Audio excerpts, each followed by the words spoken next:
Hello नमस्कार दोस्तों, मैं जेके चौरसिया स्वागत करता हूं आप सभी साथियों का आपके अपने चैनल एक्सीलेंट गुरुकुल में।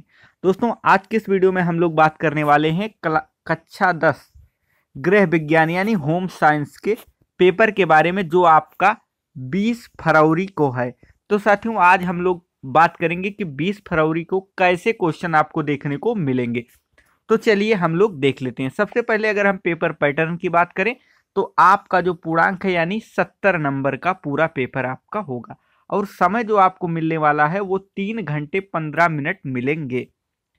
यहाँ पर आपको दिया जाएगा कि प्रारंभ में आपको 15 मिनट ये प्रश्न पत्र पढ़ने के लिए निर्धारित किए गए हैं। अब इसमें सबसे पहले देखेंगे कि सभी प्रश्न अनिवार्य हैं।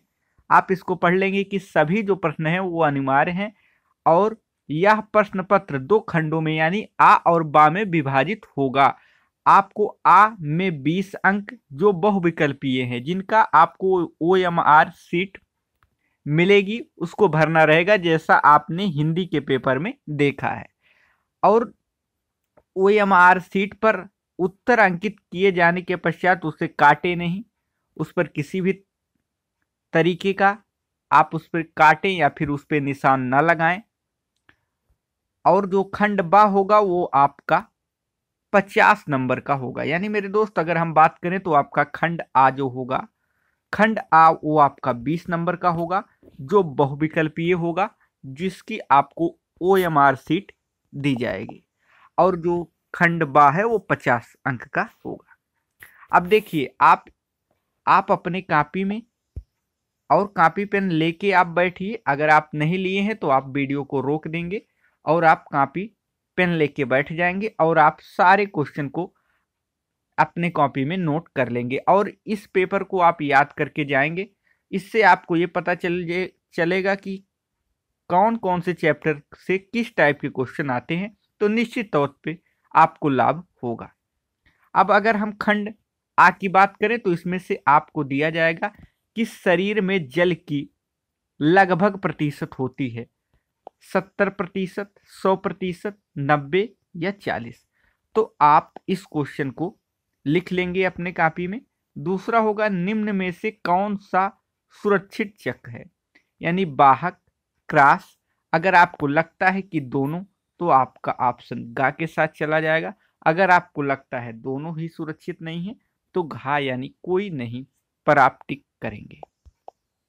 इसी प्रकार आप देखेंगे कि मिल्टन क्लार्क का कपड़ा होता है। ये मिल्टन क्लास के बारे में आप जरूर देख लेंगे।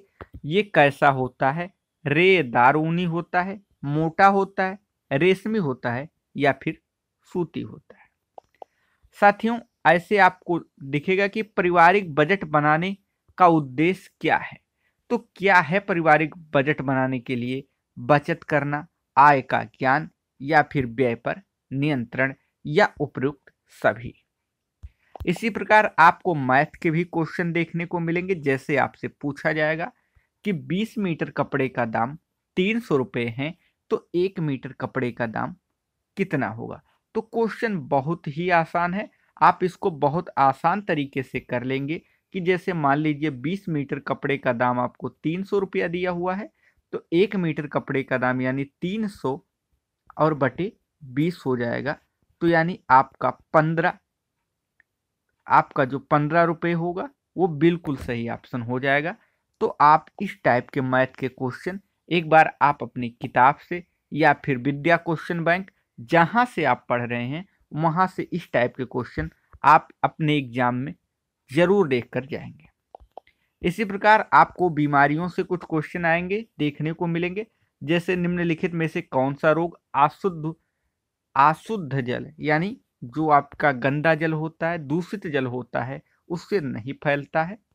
तो आप देखेंगे हैजा, तपेटिक, अतिसार या मोटी झारा। अब सूती तंतु का प्रयोग होता है कहाँ? सूती तंतु का प्रयोग होता है रसायनों में, रसायनों से, पशुओं से, वनस्पतियों से, या इनमें से कोई नहीं। अगला क्वेश्चन आपको दिखेगा, चेचक रोग फैलता है। तो चेचक रोग कैसे फैलता है? जल द्वारा, रक्त द्वारा, वायु द्वारा, या फिर भोजन द्वारा। ठंडे स्पंज का प्रयोग कहाँ किया जाता है? इसमें आपको दिखेगा अम्लीय वर्षा। अम्लीय वर्षा किन गैसों के कारण होती है? और रुधिर का शुद्धि किस अंग से होती है? तो आप जानते हैं कि रुधिर की जो शुद्धि होती है वो हृदय से होती है। तो आप क्या करें, इसको नोट कर लें और हम लोग बहुत ही तेजी के साथ सारे क्वेश्चन को देख लेते हैं और आप इसको नोट करेंगे। जैसे मान लीजिए प्याज की पुतलिस बांधनी चाहिए, किस पे बांधनी चाहिए? मोच पर, चोट पर या उपयुक्त सभी पर? तो मोच पर बांधनी चाहिए, तो आप मोच के साथ चले जाएंगे। अब जैसे भोपाल दुर्घटना किसका उदाहरण है? तो वायु का, जल का, ध्वनि का या फिर रेडियोधर्मी प्रदूषण का। क्षय रोगी को के भोजन में किस प्रकार की मात्रा अधिक होनी चाहिए? क्षय का मतलब होता है यानी टीबी, जो इसके पेशेंट हैं उनके भोजन में किस प्रकार की मात्रा अधिक होनी चाहिए? कृत्रिम श्वास क्यों दिया जाता है? कृत्रिम श्वास क्यों दिया जाता है? तो श्वसन को उत्तेजित करने के लिए, श्वसन को पुनः शुरू करने के लिए, दोनों के लिए या कोई लिए? अब सबसे पहले इस बात को आप समझ लीजिए कि कृत्रिम श्वास कहाँ दी जाती है। जैसे मान लीजिए किसी को हार्ट अटैक या किसी भी प्रकार की प्रॉब्लम आती है तो वहां पर क्या होता है, मुंह के द्वारा कृत्रिम श्वास दी जाती है। अब विटामिन जल में घुलनशील है, vitamin C, vitamin D, vitamin A, vitamin K. एक समान व्यक्ति की नाड़ी लगभग कितनी बार धड़कती है? तो 72 बार। ऐसे ही साथियों आप सारे क्वेश्चन को देख लेंगे। उसके बाद फिर आपको विकल्प जो खंड बा दिखेगा, यानी ये आपको 20 जो अंक होंगे ये OMR सीट पे होंगे।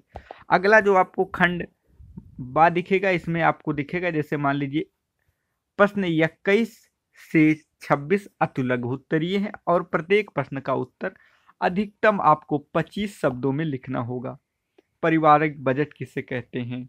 ओजोन परत का क्या महत्व है? कपड़े काटने के से पहले माप क्यों आवश्यक है? तो आप जानते हैं कि कपड़े काटने से पहले माप इसलिए आवश्यक है ताकि आप उसको एक सटीक तरीके से, एक अच्छे ढंग से आप बना पाएं, एक निश्चित नाप का बना पाएं। भोजन पकाने का उद्देश्य समझाइए। तो ये सब आप अच्छे तरीके से पढ़ के जरूर जाएंगे। अब दवा पिलाते समय किन किन बातों का ध्यान रखेंगे? तापमान लेते समय कोई दो सावधानियां लिखेंगे। तो आप इसको अच्छे तरीके से पढ़ के जरूर जाएंगे। फिर साथियों आपको लघु उत्तरीय क्वेश्चन देखने को मिलेंगे। इसमें आपसे कहेगा प्रश्न संख्या 27 से 31 तक लघु उत्तरीय हैं और प्रत्येक यानी 4 बच्चे 20 अंक आपको यहां से मिल जाएंगे। तो देखिए जैसे पासबुक और चेकबुक में क्या अंतर है? हड्डियों के टूट और मोच होने के प्राथमिक यानी प्राइमरी जो आपकी फर्स्ट ऐड होती है उसके बारे में बताना है। तंबाकू पीने स्वास्थ्य के लिए हानिकारक है, क्यों है? तो तंबाकू से कैंसर होता है। आप इस तरीके से लिख सकते हैं। भोजन पकाने की सर्वोत्तम विधि क्या है? और प्रतिरोधक क्षमता को समझाइए। तो आप इसको लिख सकते हैं। ऐसे आपको दीर्घ उत्तरीय क्वेश्चन दिखेंगे और 32 से 34 आपको दिखेंगे दीर्घ उत्तरीय प्रश्न, और इसमें आपको 100 शब्दों में लिखना रहेगा। तो आप इसको लिख सकते हैं कि पारिवारिक आय का अर्थ समझाना है और आय के प्रकार, विभिन्न स्रोतों के बारे में वर्णन कीजिए। अगर आप इस क्वेश्चन को नहीं कर पाते हैं तो गृह गणित क्या है, आप इसको विस्तार से इसके महत्व को समझा देना है। इसी प्रकार आप घरों में सिलाई करने वाली गृहिणी को क्या लाभ होता है? एक गृहिणी के लिए इसका ज्ञान होना आवश्यक है।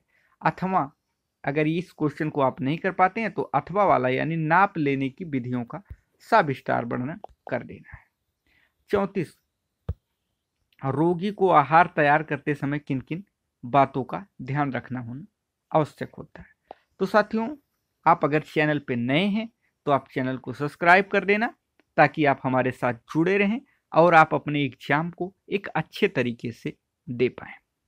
साथ ही साथ आपको वीडियो पसंद आया है तो आप लाइक कर देना और कमेंट में ये भी बताएं कि आपका आज का यानी हिंदी का पेपर आपका किस तरीके से गया।